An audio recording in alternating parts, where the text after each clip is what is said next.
गुन्हा दाखल झालाय आणि काय तक्रारीत म्हटलं? दस्त क्रमांक हवेली 4 मध्ये झालेला जो 95/18/2025 आहे त्या संदर्भात प्राथमिक चौकशीनंतर नोंदणी महानिरीक्षक कार्यालयाने पोलीस गुन्हा दाखल करण्याचे मला निर्देश दिले होते. त्यानुसार मी आत्ता इथं फिर्यादीचा जबाब दिलेला आहे आणि त्यानुसार तो FIR अंतिम होतोय.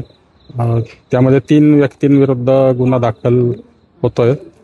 एक तेजवानी, शीतल तेजवानी, ज्यांनी कुलमुखत्यार पत्राच्या आधारे ती प्रॉपर्टी विकलेली आहे. दुसरे त्या फर्मचे डायरेक्टर दिग्विजय पाटील आणि तिसरे सब रजिस्ट्रार रवींद्र तार, या तिघांविरुद्ध गुन्हा दाखल होतो. तुम्ही जी तक्रार दिलेली आहे ती तक्रार नक्की कोणाच्या विरोधामध्ये होती आणि तक्रार त्या 3 लोकांच्या विरुद्ध. पण कंपनीचा काही सहभाग आहे? कंपनी आमच्या कंपनीच्या जे डायरेक्टरने दस्त नोंदणी केलेली आहे त्यांच्या विरुद्ध आम्ही गुन्हा दाखल.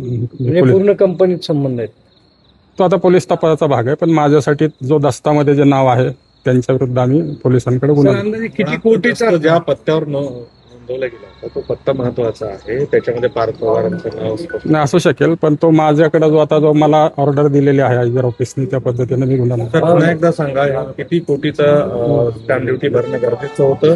शासनाची नेमकी फसवणूक कोणत्या मुद्द्यांवर झाली? 2 मुद्दे आहेत त्याच्यामध्ये, की शासनाचे जे सातबाऱ्यावर मुंबई सरकार वगैरे जे शेरे आहेत त्याची सविस्तर चौकशी करून दस्त नोंदवायला पाहिजे होता, किंवा आवश्यक कागदपत्रांची पूर्तता करून घेऊन दस्त नोंदवायला पाहिजे होता.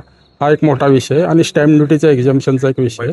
तर त्यामध्ये 2 पार्ट आहेत, एक 5% स्टॅम्प ड्युटी आणि एक 2% स्टॅम्प ड्युटी, LBT वगैरे. तर LBTची तर नक्कीच माफी नाही आहे.